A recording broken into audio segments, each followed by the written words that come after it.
Good afternoon, good evening, everyone, from wherever you are joining us today.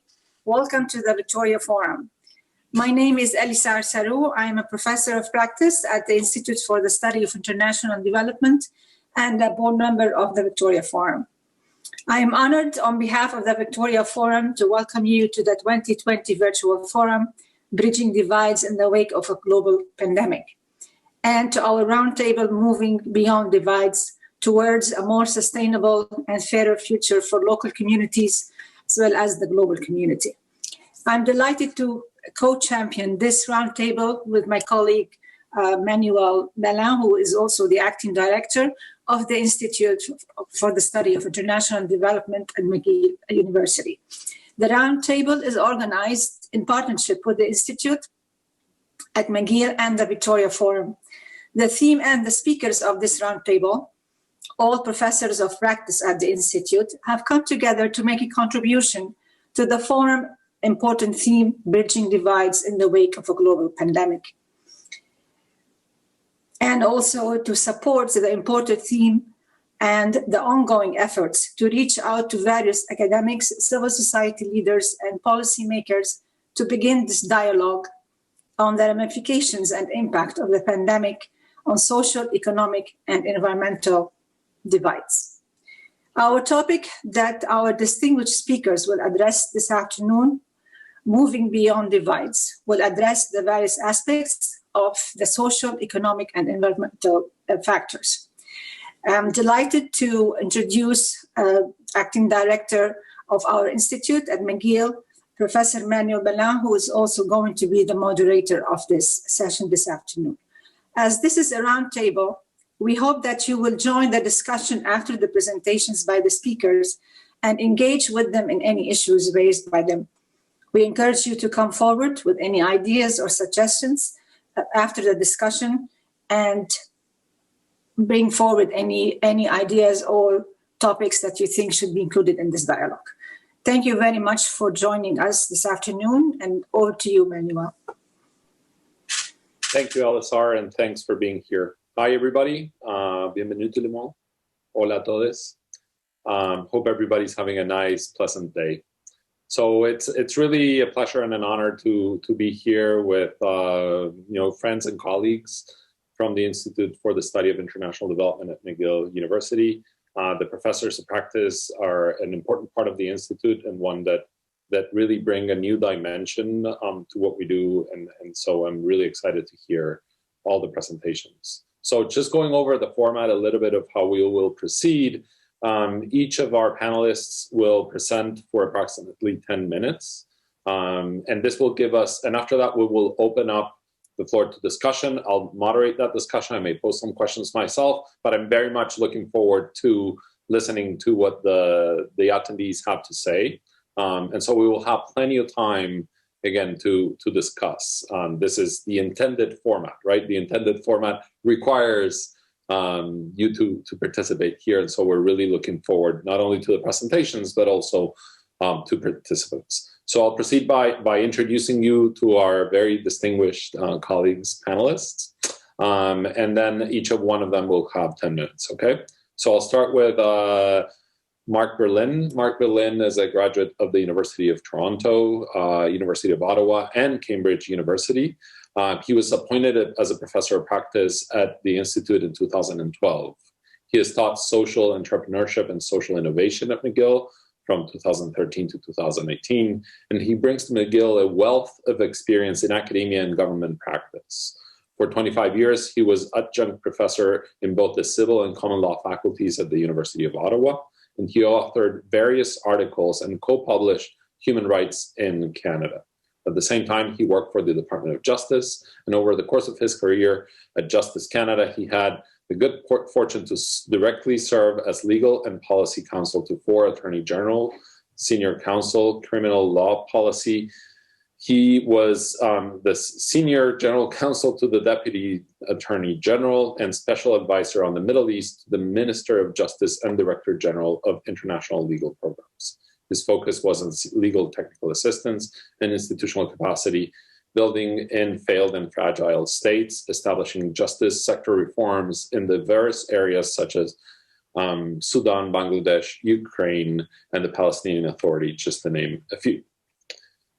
Rachel Cadell Monroe is a lawyer, humanitarian, and an activist. In 2018, Rachel founded Sea Change Initiative, a nonprofit organization which serves solutions to health crisis faced by vulnerable and isolated communities. Sea Change is co-creating an innovative platform for change with Inuit communities in the Canadian Arctic to address the tuberculosis epidemic and a unique community-first COVID-19 solutions, supporting communities globally to organize, prepare, and respond to the pandemic. Rachel became the founding president of Universities Allied for Essential Medicines in 2007, and until 2019, she served as the director on MSF International Board of Directors. In 2013, Rachel completed her LLM in bioethics at McGill University. And in 2012, she was invited to be a professor of practice at McGill. She lectures on and teaches on international development, humanitarian action, and access to medicines. Eliane Ubalijoro, she's a PhD. PhD is the Deputy Executive Director for Programs at Global Open Data in Agriculture and Nutrition. She's a professor of practice for public-private sector partnerships at McGill University's Institute for the Study of International Development, where her research interests focus on innovation, gender, and sustainable development for prosperity creation. And her teaching over the last decade has focused on facilitating leadership development. She's a member of Rwanda's National Science and Technology Council, and she has been a member of the Presidential Advisory Council for Rwandan President Paul Kagame. She is a member of the export consultation group on the post-COVID-19 implications on collaborative governance of genomics research, innovation, and genetic diversity. She is a member of the African Development Bank's expert global community of practice on COVID-19 response strategies in Africa, and she's a member of the Capitalist Coalition Supervisory Board. Thank you all for being here with us. We will start with Mark's presentation. So Mark, the floor is all yours.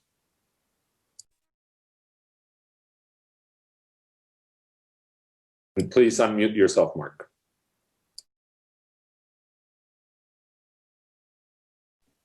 I'm now unmuted. Thank you.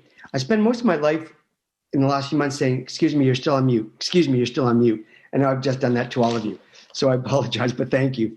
I'm here to look at some of the social dimensions as Manuel laid out in the panel.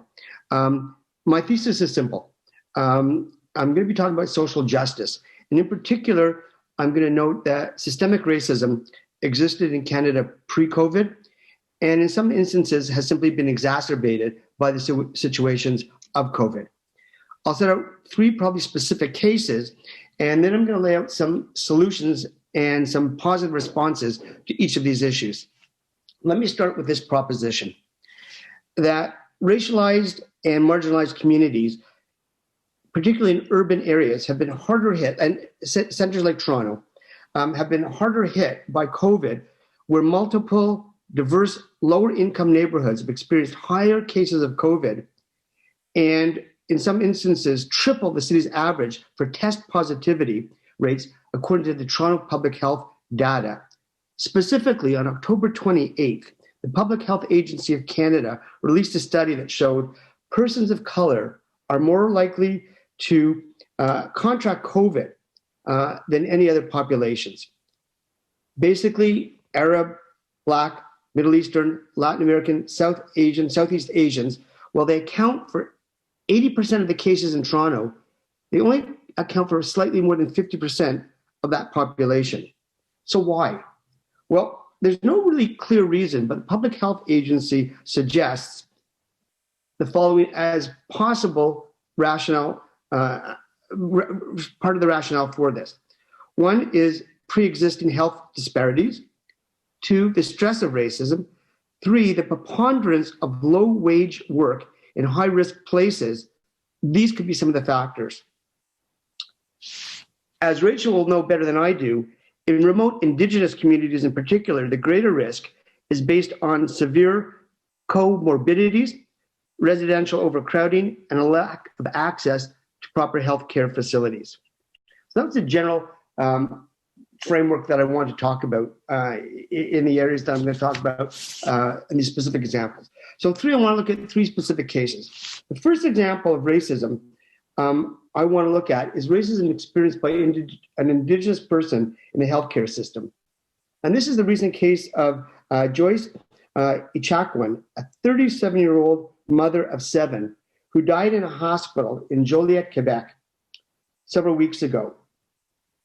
Interestingly enough, she recorded the last moments of her life, where the video showed her screaming in distress while hospital staff are heard insulting her and making derogatory remarks, calling her stupid, and saying, wouldn't it be better for all of us if she was better off dead? The second case involves a group of First Nations asserting the right to fish lobster off-season, stemming back to a series of peace and friendship treaties from 1726 to 1779. These were upheld in the 1999 Supreme Court of Canada decision in Marshall. In this instance, Mi'kmaq fishers were simply asserting a moderate livelihood when their facilities outside of Halifax were attacked. The third case I want to talk about is generic in the sense of a prevailing sense of systemic racism in some of the cultural institutions of Canada. We've heard over the past summer there were instances of systemic racism at the Musée des Beaux-Arts, at the Museum for Human Rights in Winnipeg, for the BC Royal Museum based in British Columbia. We heard about it at MoMA in New York. There have been instances of racism throughout these cultural institutions. Leaving that aside, let me look at, so those are the 3 propositions of the 3 situations I want to talk about. Importantly, what I want to touch though on are what are solutions to these problems. So interestingly enough, does the pandemic offer new opportunities for pathways, for resolution for these ideas or not? I think perhaps that they might. So in the first instance, in the Joyce Ichakwin case, what happened was, and let's not forget, cases of mistreatment of Indigenous people in healthcare situations have existed for a long time. This was novel because it was recorded. But what happened here was, maybe because it was recorded, because it was so famous, immediately Premier apologized. The Premier immediately launched an inquiry into the incident. Federal ministers Miller, Bennett, and Lamenti met with Indigenous leaders in the middle of October. And they've also arranged for immediate provincial representatives, healthcare providers, and it's all scheduled for the middle of January, coming up in 2 months. In the Mi'kmaq case, what were the solutions? Well, the end solution is startling, but first let me just tell you that what the federal government did was immediately launched an emergency meeting on racism, beginning with Indigenous Services Minister Miller saying that he felt the RCMP has basically let down the Mi'kmaq fisheries. Interestingly enough, the commissioner of the RCMP, Brenda Leckie, she pushed back and she disagreed with the minister's characterization of this and said she still had full confidence in the Halifax RCMP. And then, so therefore, in that instance, the inherent notion of systemic racism goes misunderstood or malunderstood within the ranks of the RCMP. But the happy and surprised resolution to this was simply a week ago, on November 9th, this last week, Clearwater Seafoods made the surprise announcement that it was being sold for $1 billion to FNC Holdings, a conglomerate that is owned by the Mi'kmaq First Nations themselves as a coalition with a BC-based Premier Brand Holdings. In a press release, Clearwater said that reconciliation with Indigenous people was one of the factors for the sale. So an astonishing turnabout in this situation. In the situation with the Canadian Museum for Human Rights, what happened? Well, immediately upon the allegations being promoted in media and social media in particular, within a matter of days, the CEO of the museum left his position. The board chair overtook the running as the interim CEO of the organization. The museum issued immediate apologies for the behavior and allegations of racism and oppression. The museum immediately launched an investigation and a third-party report. This third-party report came out with 44 recommendations, which were accepted in principle by the entire board. The board established a diversity and inclusion committee and accepted the principle, as I said, of all the recommendations. And later on, I can go through what those recommendations were. What's my takeaway of all of this to conclude? Well, the fact is, in these matters, whether it was the individual healthcare worker situation in Montreal, whether it's the Mi'kmaq, whether it's the museum, they all relate to government control in these in some regard, whether it's the healthcare system, museums, the fishery.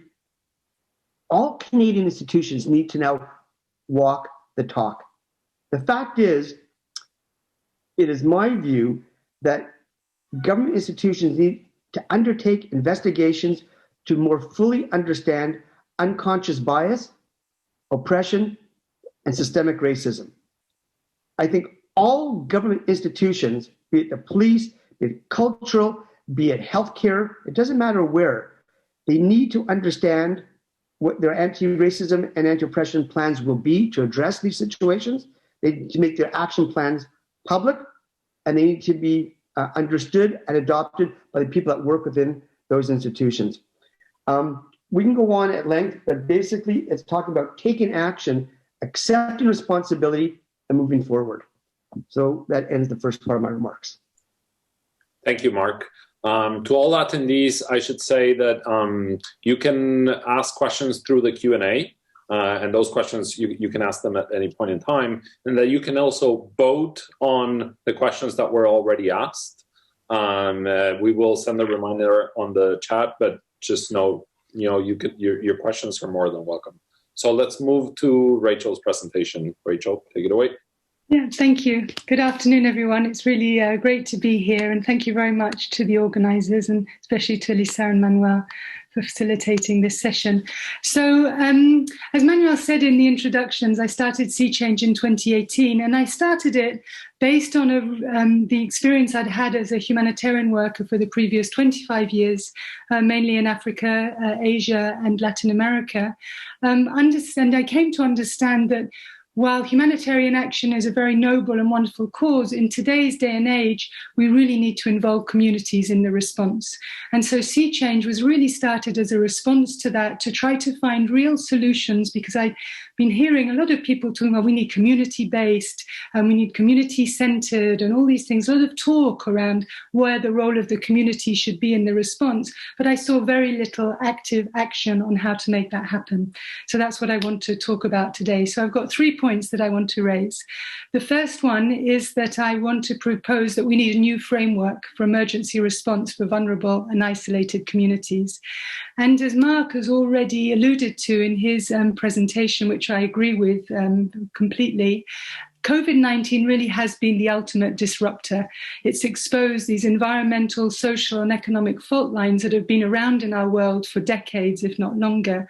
But it's really also brought to the surface these concurrent systemic crises of racism, of climate, of poverty, inequality, and exclusion.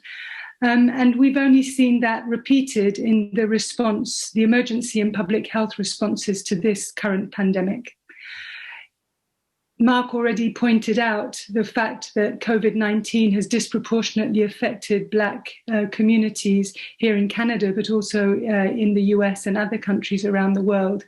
And we've also seen in COVID-19 that communities have been at the front line of the COVID-19 response, and they've often been alone.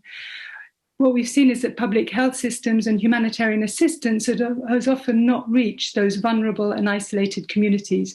Communities like our indigenous communities and migrant communities have often been left aside in the emergency pandemic responses and have often had to fend for themselves and make their own response. So I really believe that the humanitarian system has largely failed these communities, and the reasons being that it's not suited to the local realities and histories of vulnerable and marginalized communities. And what I'm saying actually is not new. It's something that we've known for a long time, and it's an outcome of a system that was actually built on a colonial basis, on the basis of the idea of charity, of a Westerner coming from his or her country and reaching out and going to another country of poor people to help them. We also see that many of these communities, especially indigenous communities, have been victims of historical exclusion, trauma, and marginalization ever since the colonialists left the European shores to these new lands. So none of this is new, and we've seen this situation in communities in Nunavut, where we're working as sea change in the Inuit communities who have been living with an enormous tuberculosis epidemic, where Inuit people now are 300 times more likely to suffer from tuberculosis than any non-Indigenous Canadian-born person. And this crisis is extraordinary because tuberculosis is one of those old diseases that we all think of as something linked to something several hundred years ago. But in fact, it's an extremely present in those communities, and people have been dying of it very recently. So, having stated that we need this new response, how do we do that? So what I want to propose or state is that communities themselves have assets which are critical to successful emergency response. I have my colleague, Cecilia Hernandez, who works for a Honduran NGO, who's at the moment battling with the big floods that have occurred in the wake of Hurricane Eta. And she told me this week, Rachel, you know that aid comes from a place of privilege. And I think that's such a profound statement, and we don't realize that. What we need to do now is shift this around so that communities are able to be the ones who are deciding what is the best aid for them in their emergency situations, and themselves be the decision makers in emergency response, because they have the assets and they have the capacity which are central to any successful emergency response. Assets such as their human resources, their local knowledge, their local understanding of the situation, their community relationships with each other, their trust for each other, language, the list goes on and on and on. So what we now need to do from the outside is to allow and create the space and provide support for those communities, these vulnerable and isolated communities, to re-empower themselves as their own decision makers. And any response really needs to put them and their story at the center so that they become part of the health governance and implementation rather than being the objects. So my third point is, what's the actual proposal? So the proposal is for a community-first emergency response. Today in the news, the WHO, the World Health Organization, announced that they'd established a council on the economics of health for all. And for the founding of that council, Dr. Tedros, the head of the WHO, said, the time has come for a new narrative that sees health not as a cost, but as an investment that is the foundation of productive, resilient, and stable economies. In other words, what he's saying is that we need to shift from charity to collective responsibility. And this community-first approach to solutions is part of that paradigm shift. And it's really to reframe completely to see communities as being masters of their future and key actors in the response.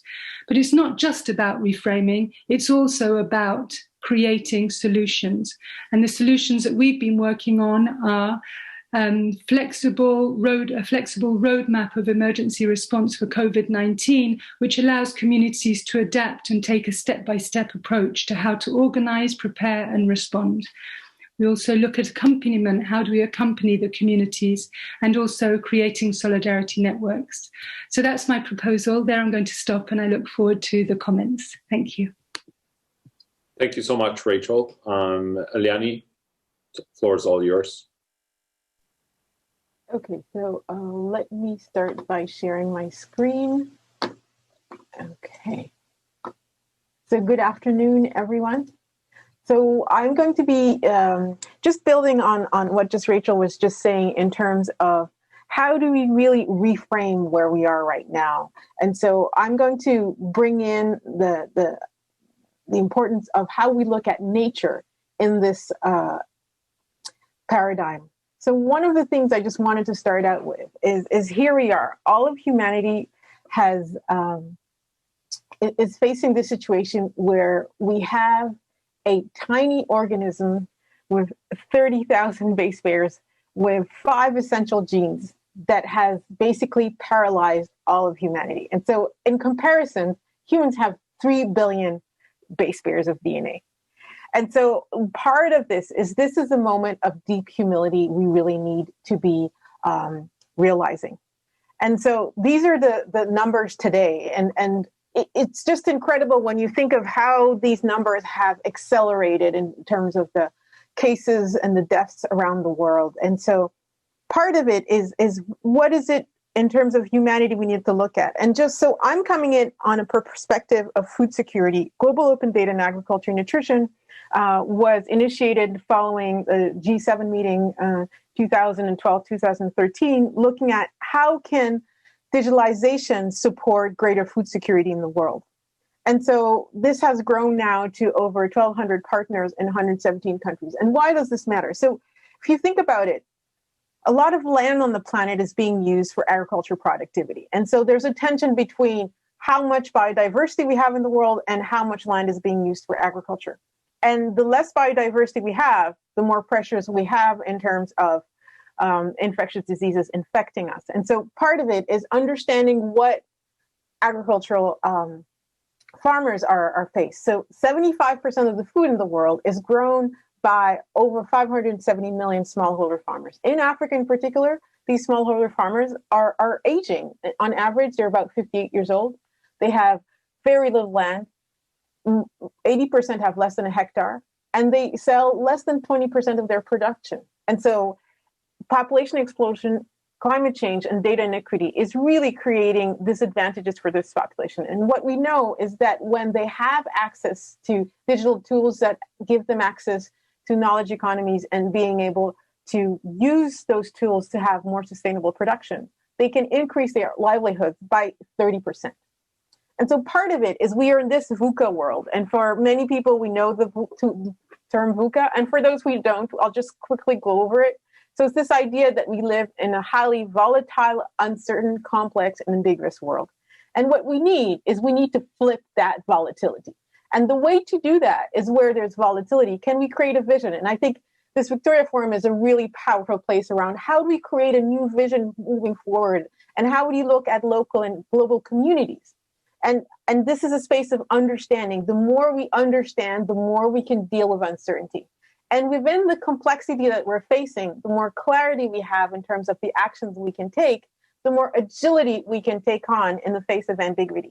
So flipping the VUCA is really important. And so here's an example of something that may appear weird. So as we're battling COVID, certain regions of the world are also battling a current locust outbreak that started in Yemen and has now spread to most of East Africa. And why did this happen? So the surveillance mechanisms around disease outbreaks and these infestations in Yemen were very low because of the fragility of the situation in Yemen. And so that didn't allow containing of the situation. And now this is affecting food security a continent away. And so the problems we're facing today are interconnected and global. And so nothing is truly local anymore. And so the reality is scientists have long warned that the rate of emergence of new infectious disease is accelerating, especially where high densities of people and animals increasingly mingle. And so you look at the dates of the cover magazines of these times, COVID arrived, but should we really be that surprised that we're facing COVID? And so the United Nations Environment Program has these beautiful images that I find really helpful for people to understand why this time is really critical in terms of how are we interacting with nature. So what we know is that deforestation and other land use changes, illegal and poorly regulated wildlife trade, intensified agricultural and livestock production, climate change, and antimicrobial resistance are really critical factors in increasing zoonosis. And this zoonosis is these diseases that are transmitted from animals to humans. And what we also know is that 60% of all infectious diseases in humans and 75% of all emerging infectious diseases are zoonotic diseases. And so this is critical to understand. The more we lose biodiversity, the more humans become the only hosts available to these infectious agents as a host. And so this is why it's so critical that we really focus not only on social issues, human issues, but on nature issues and bringing back biodiversity in terms of planetary health. And so what we know is, I just think of, I come from Rwanda, and in Africa right now we have about 1 billion population, and by 2050 we'll be over 2.6 billion. By 2035, half of the working force in the world will be African. And here's the other thing we realize is we also live in a world where fossil fuels are highly subsidized. And what we know is that the UN estimates that there's $5 to $7 trillion per year are needed to achieve the set of SDGs goals globally. And so what we know is that how much money is being subsidized in the fossil fuels economy, if that was shifted, we could achieve all the SDGs by 2030. And so we're really at a pivotal moment for humanity, and it's a tipping point where we really have to make a decision on how do we want to look at economic development. And so one thing I'm proposing is we need a capitals-based approach in terms of we look at it. And so as Manuel said earlier, I recently joined the supervisory board of the Capitals Coalition. And it's because I'm passionate about how we look at nature and how urgently as humanity we need to consider nature in all we do if we really want to keep a resilience that allows us to live on this planet without pandemics. And so part of that is we need to look at, yes, we're the built capital and how is human-made infrastructure working for everybody on the planet, but we also need to look at human and social capital. How are all the things we're doing, whether government, private sector, NGOs, contributing to increasing skills, health, abilities, and education of people, connections in family, neighbors, community, and government, and more importantly, as our base, how are we looking at natural capital? So the natural resources of food, water, metals, wood, and energy, ecosystem services, and the beauty of nature. And the more we consider these and we actually value them, and this can be done through capitals accounting, the more we'll be able to bring back humanity to an approach to economic development that really prioritizes planetary health. And so Einstein, I love this quote, one of my favorite quotes: "No problem can be solved from the same level of consciousness that created it." And so this panel really came about this idea that we really need to look at the social, human, and nature pillars together. And without this integration, without a systems approach, the complexity of the world we live in will make it really impossible to find the right solutions to meet this moment. And Buckminster Fuller, the futurist, he wrote, "We never change things by fighting the existing reality. To change something, build a new model that makes the existing model obsolete." So what's really important about that is, what are the new models we're designing that are going to make the existing models obsolete? What would it look like to have economies that allow biodiversity to thrive, where all energy sources are sustainable and we have completely eliminated fossil fuels? And so my beloved Wangari Maathai, who I had the honor of meeting, before she passed away, she would have been 80 this year. And this is what she said at her 2004 Nobel lecture. She said, "We are faced with a challenge that calls for a shift in our thinking so that humanity stops threatening its life support system. We are called to assist the earth to heal her wounds and in the process, heal our own. Indeed, to embrace the whole creation in all its diversity, beauty, and wonder. In the course of history, there comes a time when humanity is called to shift to a new level of consciousness, to reach a higher moral ground, a time when we have to shed our fear and give hope to each other. That time is now." And even though she said this in December 10th, 2004, that time is now applies to us today. And it's even more urgent than when she said it at her Nobel lecture. And so what we really have to realize is, in these uncertain times, hope is not dead. It is larger than our imaginations. its purpose extending far beyond our comprehension. And this is why this is really the time for us to dream and to look at how can COVID allow us to tackle the climate crisis that really is at the origin of the loss of biodiversity that has accelerated the rates of epidemics and pandemics in the world. And so what we need to know, science matters. We must listen to the experts. But also for the experts, and I include myself, how do we make what we know relevant? How do we bring storytelling?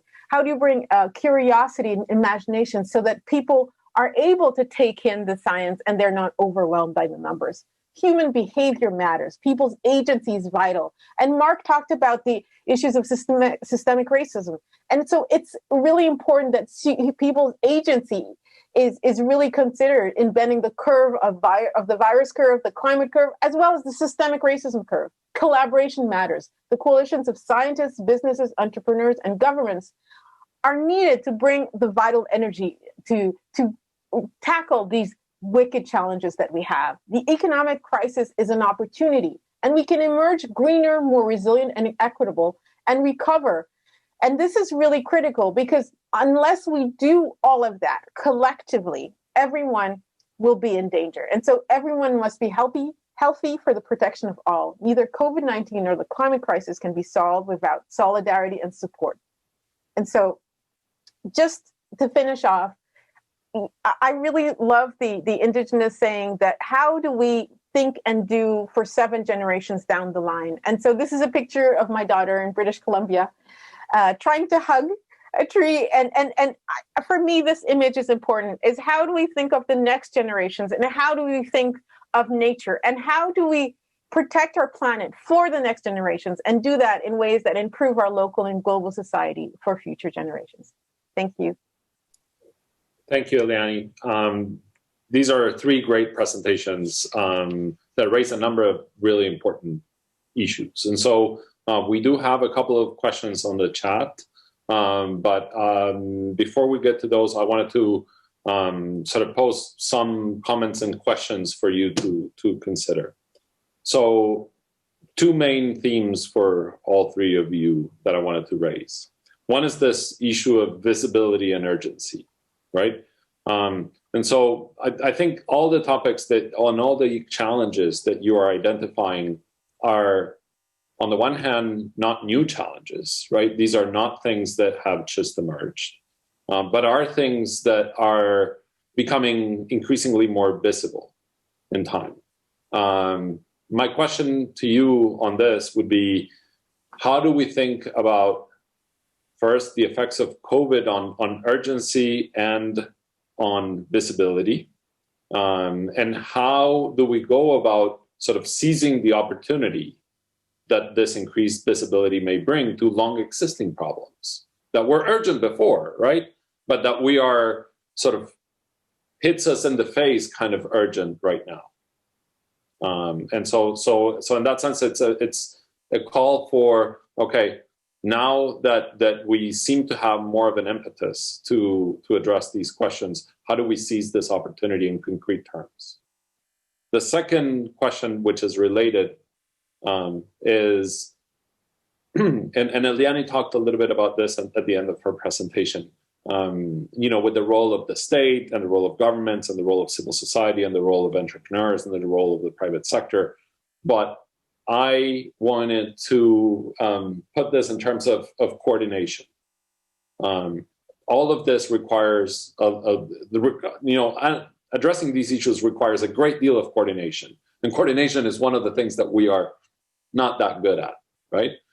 As societies many times. So who leads this coordination? How do we get movement on these things? How do we get the different actors and stakeholders to align and to put together responses to this, again, in concrete terms? So yes, we need all of them involved, but if all are involved, if we need all of them involved, nobody will lead, nobody will carry us. So where does it need to come from? Does it need to come from the state, that leadership? Does it need to come from the international organization sectors? Does it need to come from places like the Victoria Forum putting together these ideas? Where does that leadership that is so essential to coordination need to come from? And then I'll convey the two questions that we have in the Q&A so far. But I encourage the audience to, keep them coming. So we have one question that is explicit for Rachel. And if you can provide some examples of what community-first solutions look like in practice, so perhaps develop a little bit more the examples. And the other question is a question about, a number of different individuals who are diagnosed with functional neurological disorder that are extremely vulnerable and facing a lifetime of debilitating disabilities, right? Because patients' timely access to treatments is really hard to get at, right? So the question posed is, which organization or government agency in Canada, and I would include this and make it broader to elsewhere, not only in Canada, should and could lend support to rectify this service to certain disabilities and disorders. We'll start with, we'll go in the same order. So Mark, we'll start with you, and then I'll follow with you, Rachel, and then you, Eliane, okay? And Elisar, chime in now, whenever you want. Thanks, Manuel. First of all, kudos and congratulations to my two colleagues for their brilliant presentations. I mean, I felt your passion when you both spoke about the areas that you're invested in, and it came through in your presentations loud and clear, and so I appreciated it immensely. You posed an extraordinary question, Manuel. Who takes the lead, and where does it come from? I think that I have two answers in this regard. One is what I'm seeing with COVID right now is something I don't think I've ever witnessed before, which is there has been this worldwide collaborative effort in terms of trying to seek a medical result, a vaccine. I don't know that I've ever seen such intergovernmental and interregional cooperation. So you see these massive private sector NGOs who are basically entities that work against each other, working in collaboration. So you see these mega conglomerates now coming together. You see research being shared worldwide. It's almost like a race. It's almost like the Amazing Race, right? It's worldwide, and it's a race to the finish. And so who's going to get there first? Moderna, GlaxoSmith, Johnson's. Who's going to come out? So what I find is that there's, oh yikes! I have an alarm going off in my building. What I find is that never before that I can recollect have I seen worldwide cooperation on one thing like this. So that gives me hope. I mean, it gives me hope that if we can continue this collaboration on the medical side, why can't we deal with the things that both Rachel and Eliane were talking about as well? So I am heartened by seeing this worldwide cooperation. The second component has to be, as Eliane ended out, and you alluded to, Manuel, which is this, I would call it intersectoral collaboration. It can't be just scientists, just government, just health, just justice sector. So there's got to be a means whereby we can create this new dynamism where we do this intersectoral approach. I'm leaving it to my two colleagues to talk about, because I need to reflect a bit more on who takes the lead there, because that's the big question. Is it coming from government? Is it coming from private sector? Is it coming from the private citizens and NGOs? I mean, it's sort of like I'll end this part, and I have one more comment to make. I'll leave this part by also alluding to what Rachel was saying, is if we're going to go to community-based approach, again, it's going to come down to, and this is part of the answer to your question, Manuel, it's money. Who's paying for this? Where are the resources coming from? Is it government money that's willing to open up its coffers and say, we don't have the solutions, therefore we're going to download our monies to you, private sector, to you, NGOs, to you to sort it out? That's possible. I have another thought, but let me leave it at that, and I'll let my other two colleagues chime in. Thank you, Mark. Rachel, all yours. Yeah, thanks for the questions and interesting. How to seize the opportunity concretely now was the first question. I think by talking like we're doing now and bringing out radical new ideas and not being scared of doing it, I think actually the fact that today we can talk about racism so bluntly, that we can talk about colonialism and Canadian colonialism in the Canadian Arctic, in our Indigenous communities, so black and white. We were not able to do that 2 years ago. It was not so easy to do. Now we can do it. Black Lives Matter has opened up the debate in a way. It's been tried many, many times before. It was, Floyd, and unfortunately, George Floyd was not the first black man to be brutally murdered by the police in the US. He comes as a long stream, and there's been many, many people since George Floyd. Yet somehow that came at a moment that allowed us to galvanize an energy that we have not seen, I believe, certainly not in my lifetime. So I think that we really need to talk about these things, carry on speaking out, being radical, coming with really new solutions, new ways of doing things. And just in terms of innovation, I believe that innovation is not always something that's never been thought of before.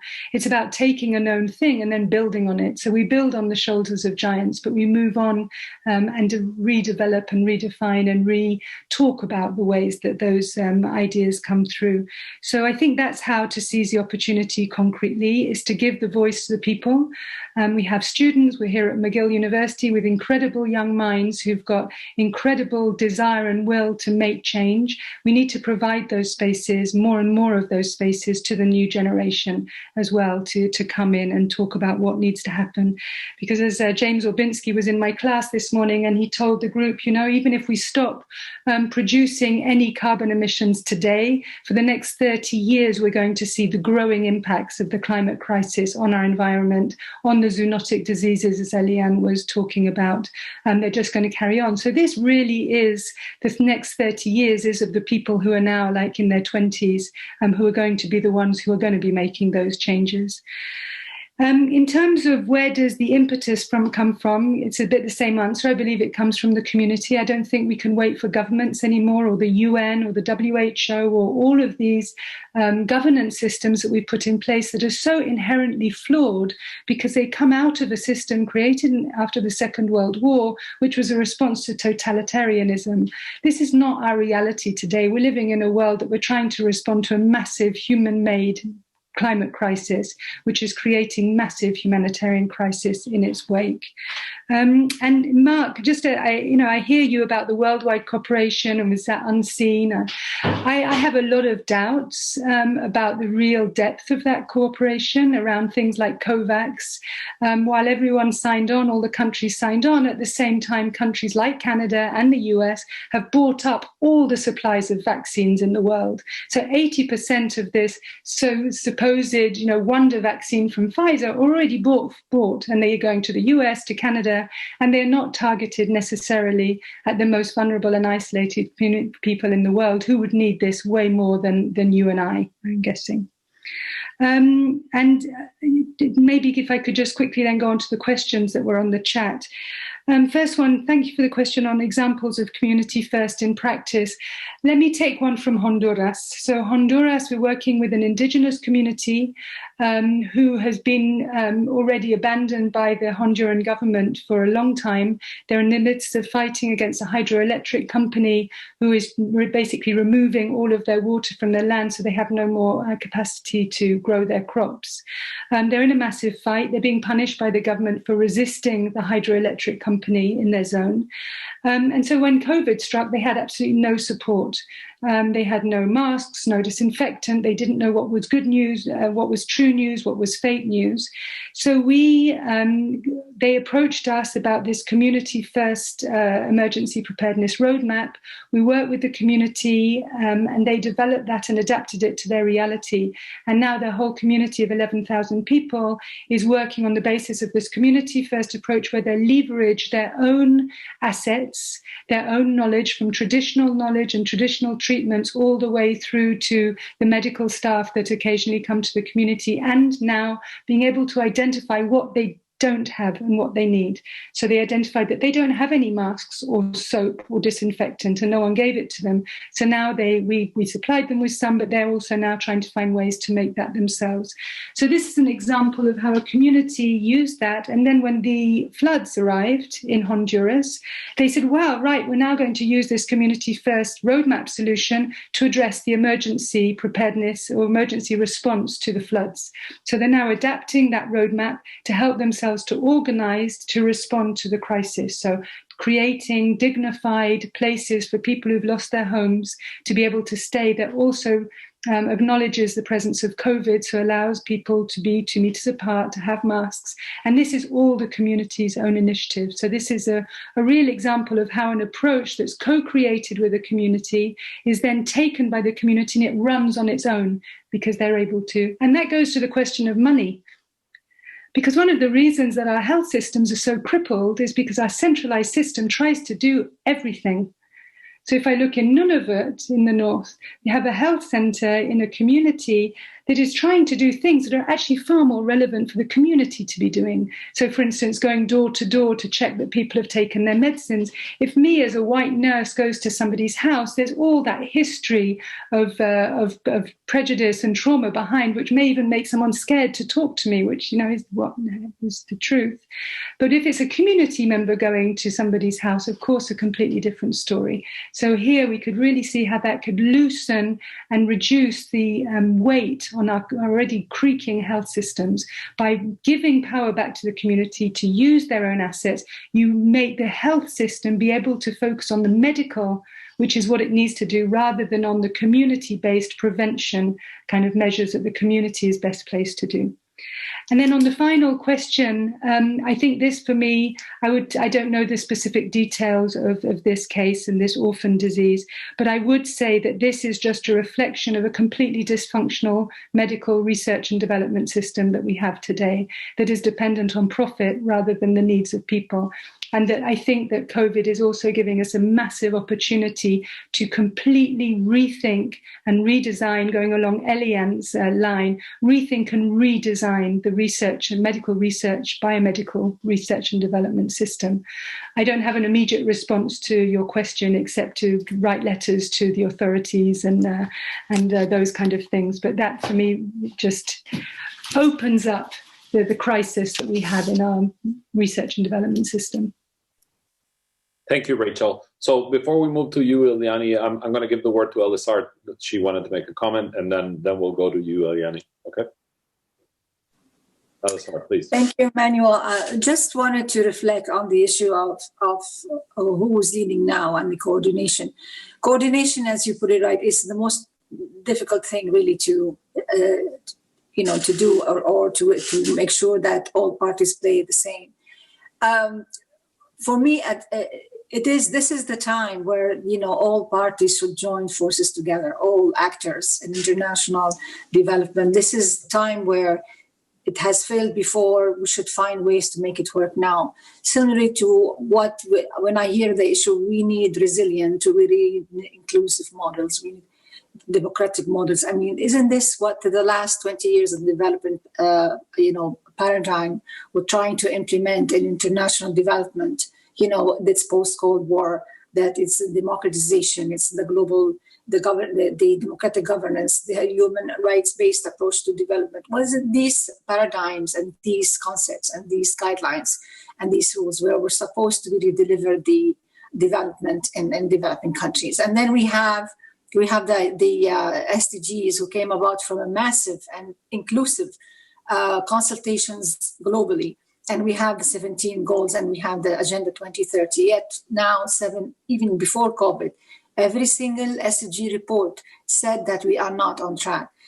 And in all the work that we're doing, instead of trying to really say we need more ways to recover better or different ways, yes, we need to differently, to think and act differently, but maybe look at why we failed so far.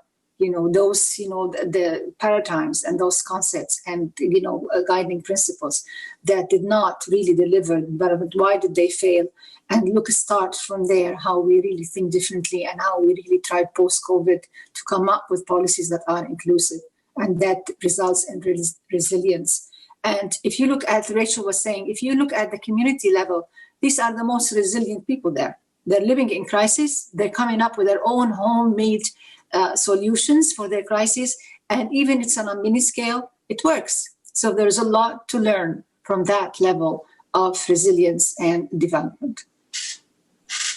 Thank you, Elisar. So I'm going to give you the word now, Eliane, and I'm going to sort of, aside from the questions and all the topics that we have open, I'm going to throw another one to you, since this I received from somebody else on the panel, which is, if you can further elaborate your point about the monetary value of fossil fuel subsidies being similar to the cost of recovering from COVID-19 and transitioning to the green economy. If you can sort of further elaborate, that's really provocative. We want to hear more.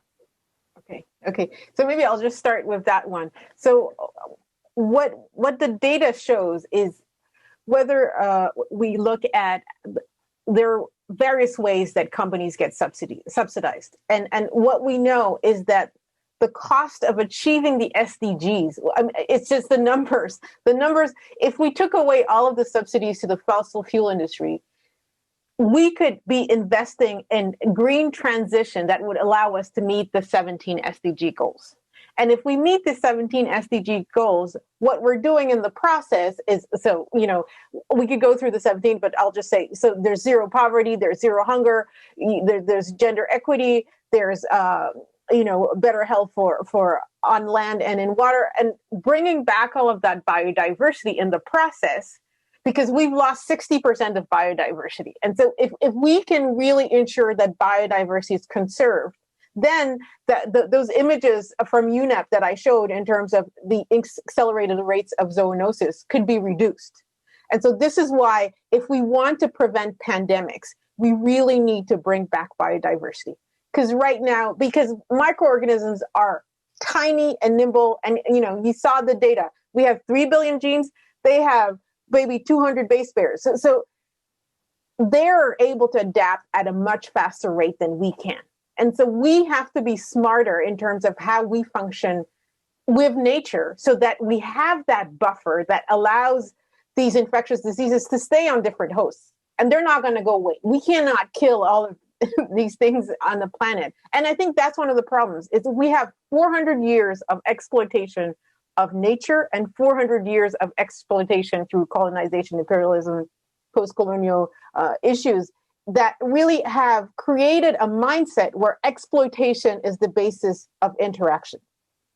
And I just look at the 2020 World Food Prizes, Dr. Ratan Lal. So he's a soil scientist. And what he says is that how we are growing food to feed the planet is depleting the biodiversity, the microbial biodiversity in our soils. And what he says, which he gave an interesting talk 2 days ago at an event on human development for the planet, he said that right now, one of the things is about 65% of arable land, so land for agriculture in Africa, according to him, is degraded, as well as 25% of grazing land and 30% of forests. And what we don't realize is that if we look at how do we enrich soil organic carbon, so carbon sequestration, so the Paris Accord asks us to sequester 20 billion tons of carbon by the end of the century, so 20 billion tons.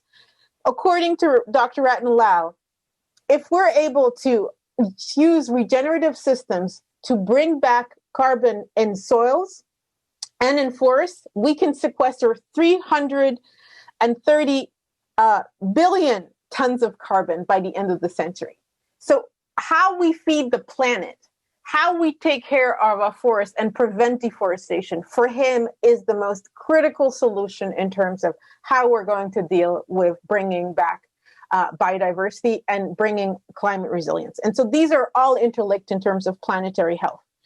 I just wanted to go back to that question around orphan diseases, because I'm a molecular geneticist, and the area of genetics has evolved at such a rate that we have so much data.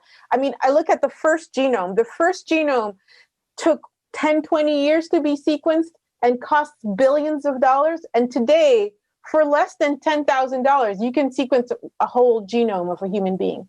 So this is something that's really positive for the orphan diseases around the world, is we have capacity to innovation, technological capacities today to understand what are the genetic factors behind these diseases. And with technologies just such as CRISPR, they may be controversial, but these can help us actually go back into the genome and potentially repair those areas in our DNA that are causing these orphan diseases to cause so much degeneration and difficulties in these small populations around the world. So the acceleration of innovation can allow us to serve marginalized groups, whether that is in medicine, whether that is in the fact that 80% of the biodiversity around the world is stewarded by indigenous populations that represent a small population around the world, whether as in the systemic racism and what Mark was talking about, is how we deal with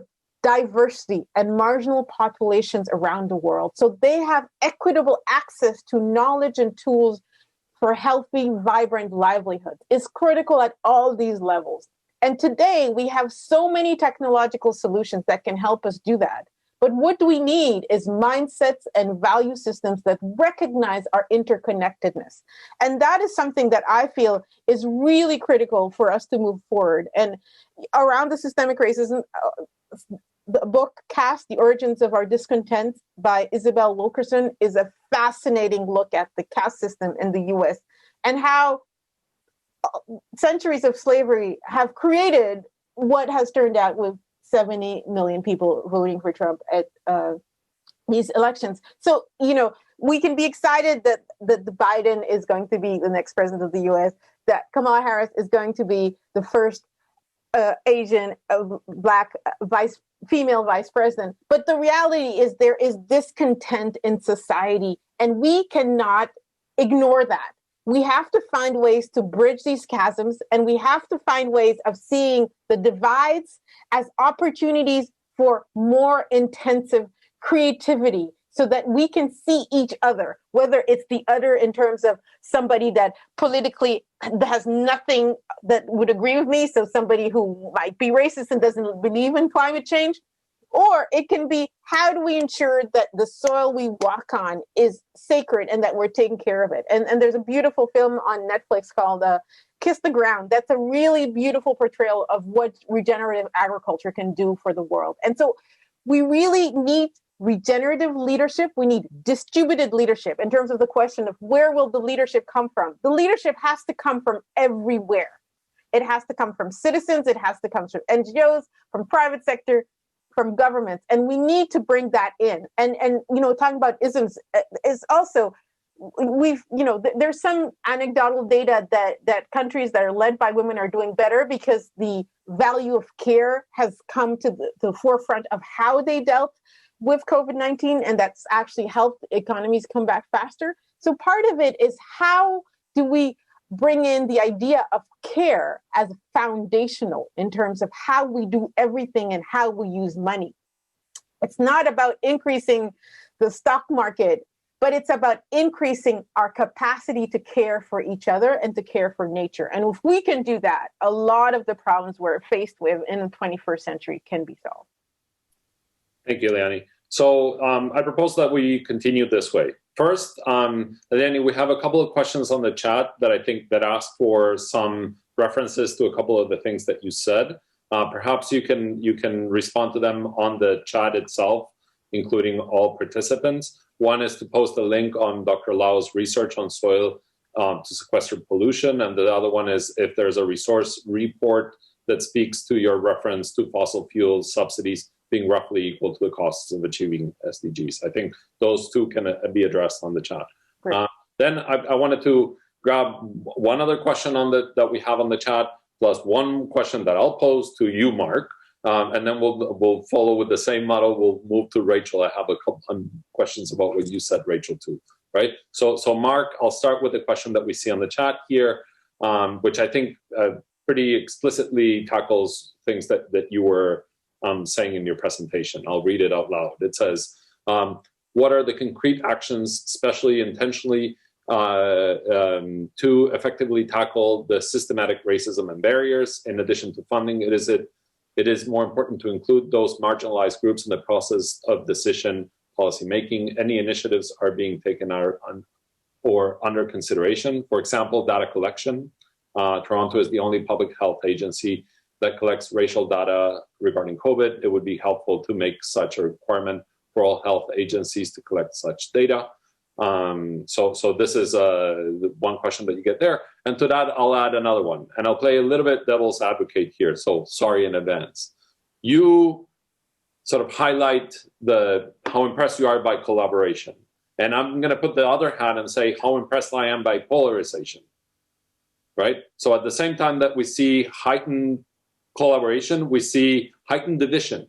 Not only in the US, yeah, we see it in the US, as Eliane had said, but we see it in way beyond this. Okay? So, make me an optimist. Great challenge. Let me start with a specific question that was raised on the Q&As. I'll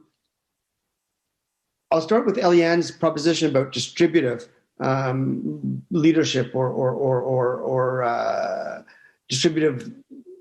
I think it was distributive leadership, like people spreading it across the board.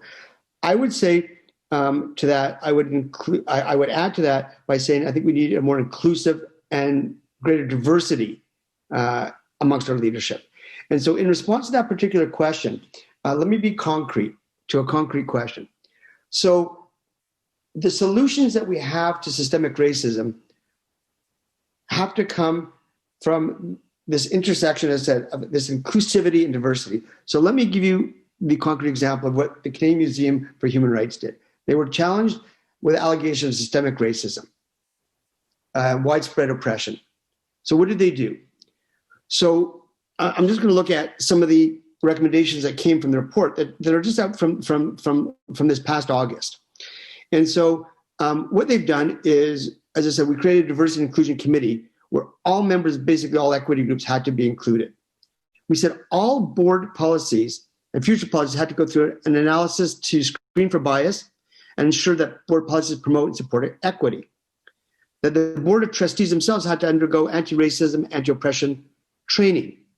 That the board would set that the goals for the CEO had to be a culture of equity.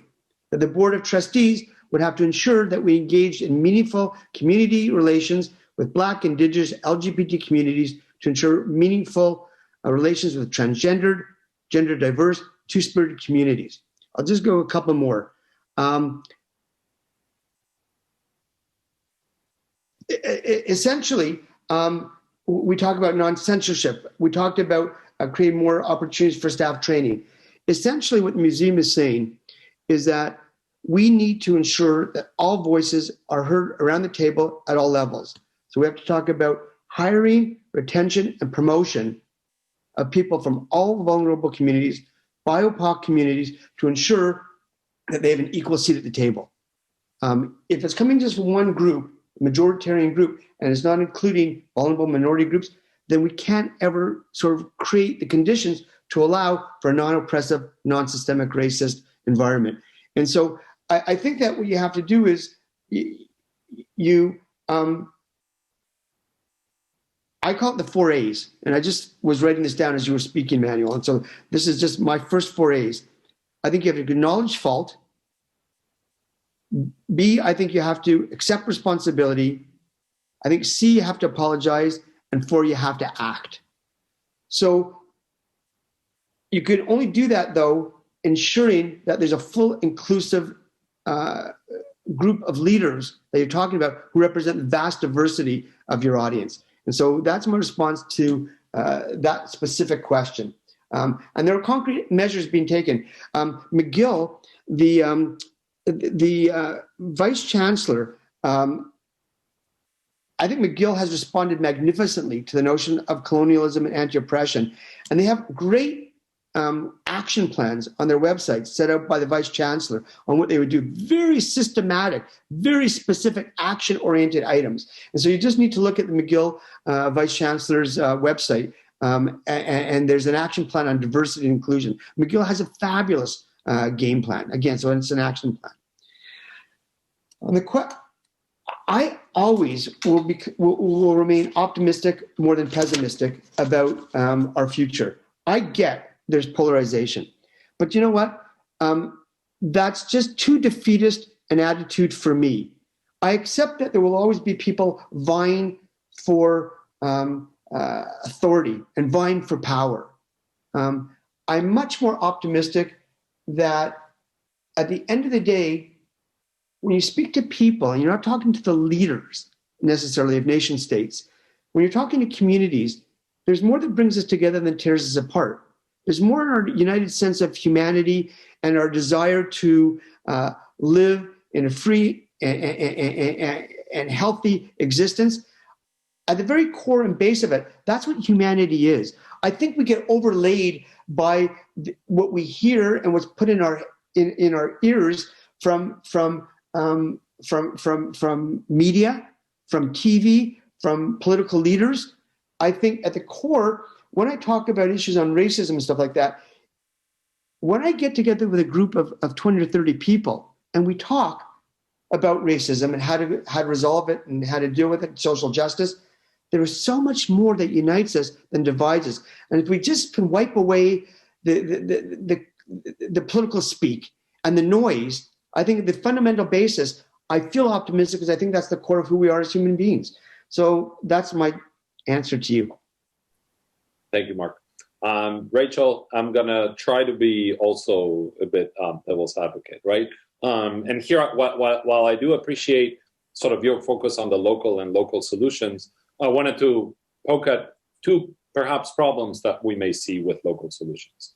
One is, in a condition of scarcity, we tend to see more competition, right? What happens if we start to see sort of local solutions that start competing with one another, where these local solutions may have unintended consequences for neighboring communities, right? So don't we need the coordination? Don't we need the state? Don't we need governments to help us make sense of this? And bringing this a little bit broader, right? Hey, I'm a poli-sci person, right? I believe in the state. This is like the first pill we take in poli-sci.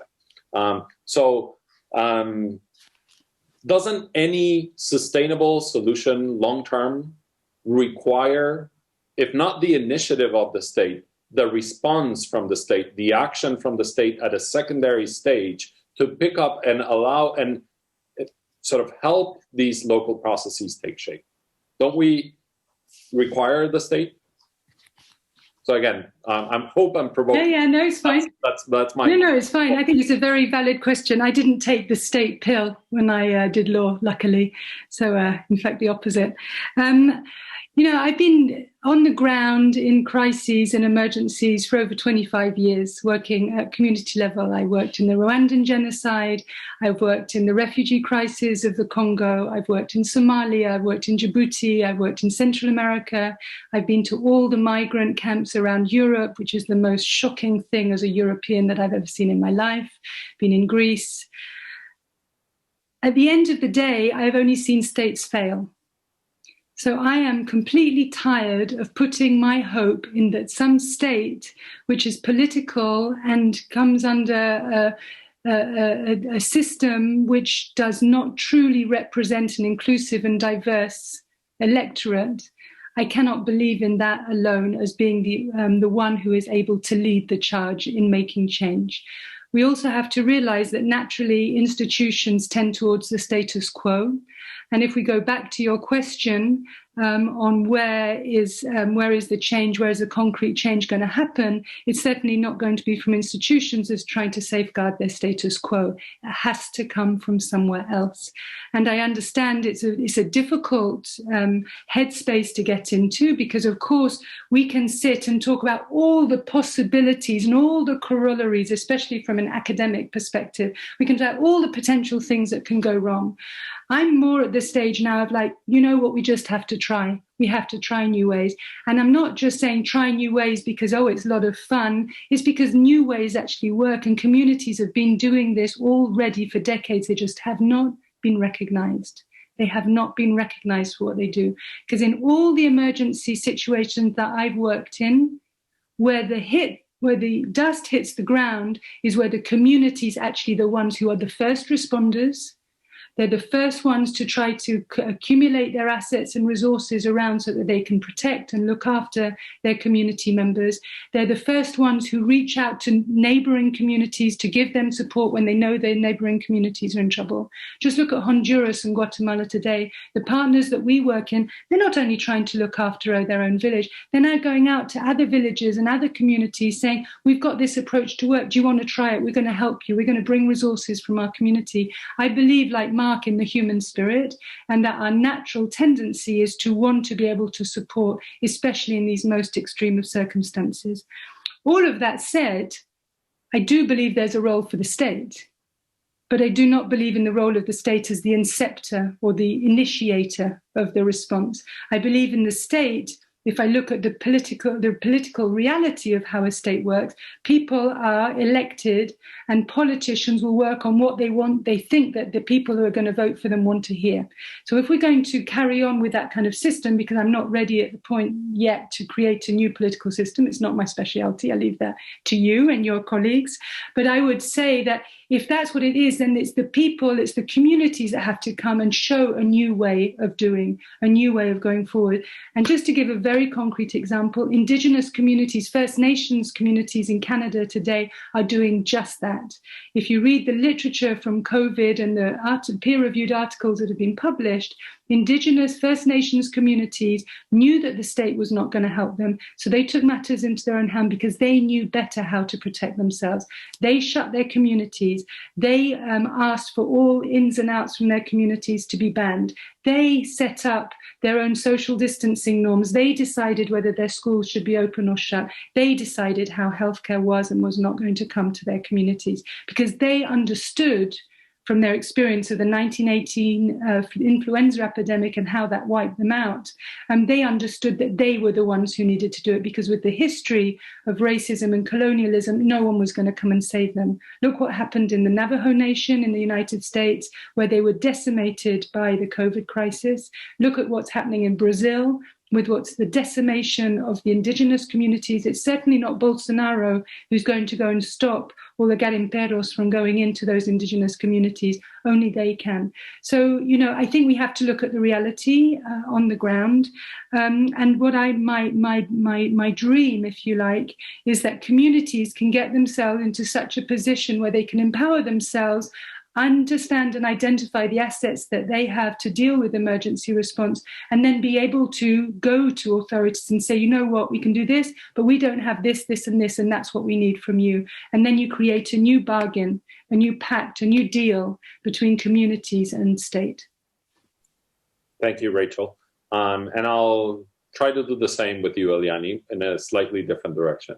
So I think although what Rachel has said also is quite sort of revolutionary in many ways, I think the type of change that you have presented, that after centuries of exploiting the environment, we need to redraw a pact with the environment, is quite radical change, right? And as you say, it requires sort of a change in mindsets that is very, very significant. So my question to you is, should we reconstruct COVID as an environmental crisis, and focus on this? And if we don't, then don't we need like a global environmental crisis, catastrophe in order to redraw this? We've been seeing the effects of problems with the environment, but we see them sort of far away from us, and we see them every now and then. What will take for us to actually do this? And won't it be too late by then? Again, I'm putting my really pessimistic hat on. Well, I really like the idea of rebranding COVID as an environmental crisis. And I think in terms of literacy, scientific literacy, to engage the global population, this is one of the things, in the fact that science matters. Most people don't know that connection between biodiversity loss and epidemics and pandemics. And so I think if everybody understood that, they'd understand that climate change, biodiversity management is not an issue on the left. It's an issue for humanity. And having green growth economic plans for rebuilding is not a choice issue. It's a survival issue for humanity. So when the European Union decided not to go full on in terms of regenerative agriculture in the CAP's recently agreements for Europe, a lot of young people were really disappointed.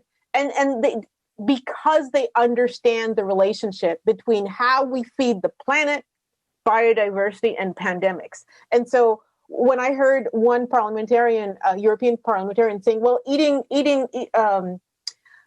organic food is a choice and we have to be willing to pay for it. Well, if everybody realized that, you know, if you're a waiter in a restaurant, you do not have a job today because of biodiversity loss that has accelerated the rates of epidemics and pandemics happening in the world, then you'd be willing to vote for less subsidies for the fossil fuel industry and more subsidies.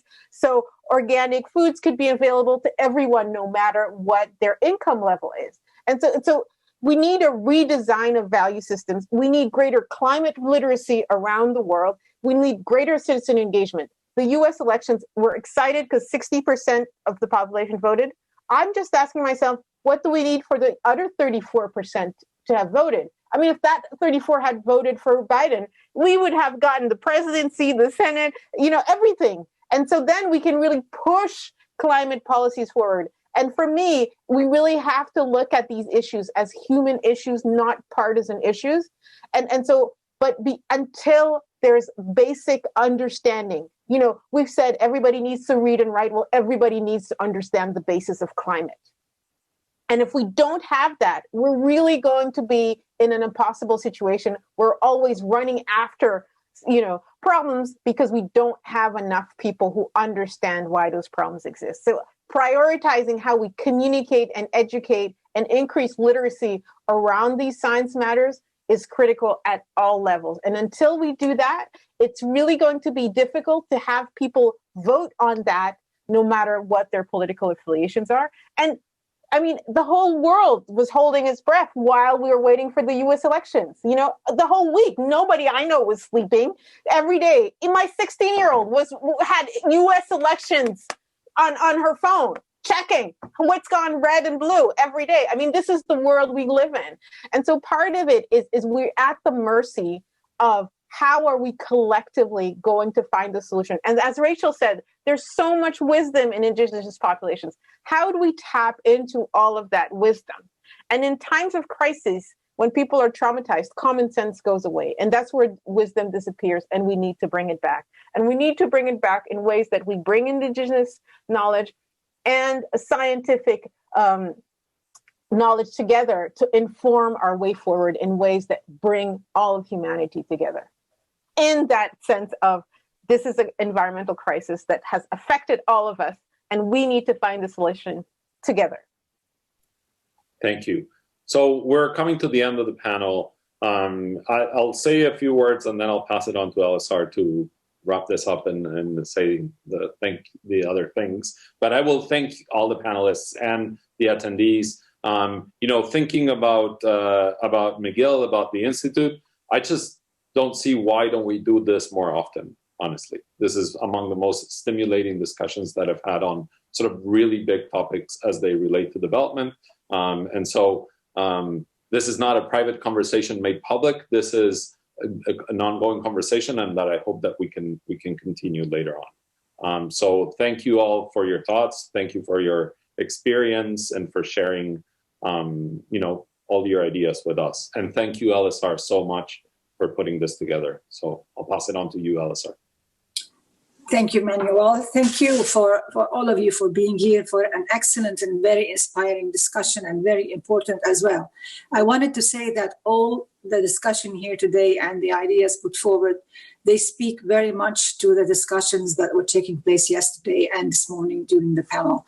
So I am so hopeful that we will put together some good proposals, taking them forward to the forum so that we can have more like these discussions of partnerships with the Victoria Forum and ISID, and perhaps on specific, dialogues and projects that we can come up with concrete proposals. We have lots that were put forward by Rachel, by Juliana and Mark, and also your comments, Manuel, here and also in the morning. Excellent comments and ideas on what really we need to look at.